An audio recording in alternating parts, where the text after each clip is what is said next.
Welcome to the tutorial on installing and configuring Smart Address Lookup module for Vtiger CRM. In this video, we'll guide you through the step-by-step process, ensuring you can harness the power of autocomplete to streamline your address entry.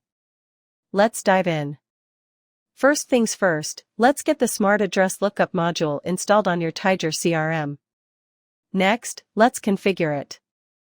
Go to Settings, then CRM Settings, and choose Other Settings, followed by Address Lookup. Set up Google API by creating a key. You can purchase the API key from Google API. Copy and paste it into the designated field.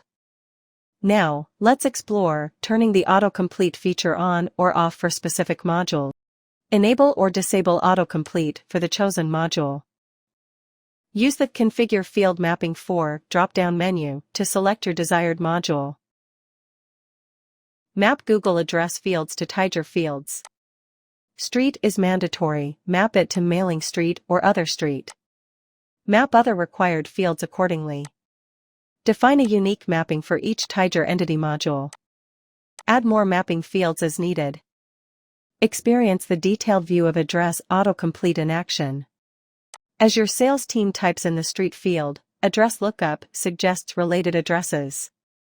Select the desired address, and watch as all associated fields are automatically filled. And there you have it. You're now equipped with the Smart Address Lookup module, ready to streamline your address entry process in Vtiger CRM. Hope you found this tutorial helpful. Thanks for watching.